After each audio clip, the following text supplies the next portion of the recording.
দেশের জনপ্রিয় সঙ্গীত শিল্পী এবং বাংলাদেশ ক্রিকেট বোর্ডের পরিচালক আসিফ আকবরকে ঘিরে নতুন করে বিতর্কের সৃষ্টি হয়েছে। তার বিরুদ্ধে অর্থ আত্মসাতের গুরুতর অভিযোগ তুলেছেন তারই এক সময়ের ঘনিষ্ঠ ব্যবসায়িক অংশীদার সালাউদ্দিন রুমেল।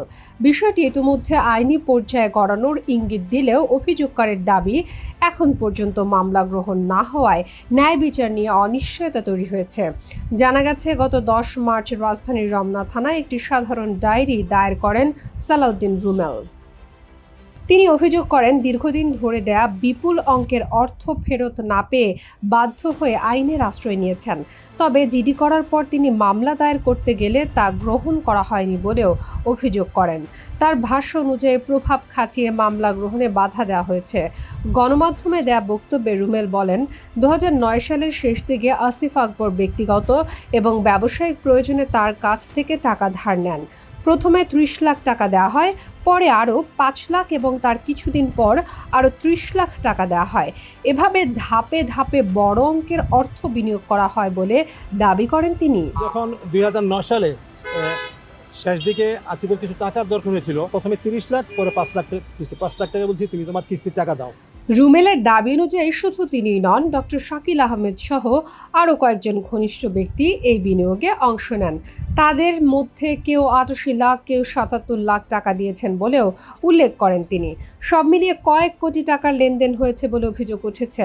অভিযোগের আরেকটি গুরুত্বপূর্ণ দিক হলো একটি ফ্ল্যাটকে কেন্দ্র করে। রুমেল জানান, 2014 সালে আসিফ আকবরের জন্য একটি ফ্ল্যাটের সম্পূর্ণ অর্থ পরিশোধ করা হয়, তবে সেই ফ্ল্যাটে তাকে কখনোই বসবাস করতে দেওয়া হয়নি। তিনি আরও দাবি করেন, গত 14 বছরে ওই ফ্ল্যাট থেকে সম্ভাব্য ভাড়ার অর্থ তিনি পাননি। মাসিক 10,000 টাকা হিসেব ধরলেও দীর্ঘ সময়ের এই ভাড়া একটি বড় অঙ্কে দাঁড়িয়েছে বলে উল্লেখ করেন তিনি। পাওনা অর্থ ফেরত চাইলে বিভিন্ন সময় হুমকির সম্মুখীন হয়েছেন বলেও অভিযোগ করেছেন রুমেল। তিনি বলেন, বিষয়টির সমাধান না হলে তিনি উচ্চ পর্যায়ে এমনকি প্রধানমন্ত্রীর কাছেও যাওয়ার কথা বিবেচনা করছেন। এদিকে অভিযোগের পর মামলা না নেয়ায় বিষয়টি নিয়ে প্রশ্ন উঠেছে। গণমাধ্যমের পক্ষ থেকে এ বিষয়ে জানতে চাইলে সংশ্লিষ্ট থানার ভারপ্রাপ্ত কর্মকর্তা কোনো মন্তব্য করতে রাজি হননি।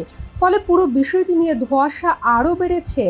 অভিযোগ ওঠার পরও এখন পর্যন্ত প্রকাশ্যে কোনো বক্তব্য দেননি আসিফ আকবর। ফলে একতরফা অভিযোগ ঘিরে জনমনে নানা প্রশ্ন তৈরি হয়েছে। বিশ্লেষকরা বলছেন, বিষয়টি যদি আইনি প্রক্রিয়ায় এগোয় তাহলে তদন্তের মাধ্যমে প্রকৃত ঘটনা সামনে আসবে। তবে আপাতত অভিযোগ পাল্টা অভিযোগ এবং নীরবতার মধ্যেই পরিস্থিতি আটকে রয়েছে। শামীমা আক্তার, বাংলা বাজার পত্রিকা, ডিজিটাল।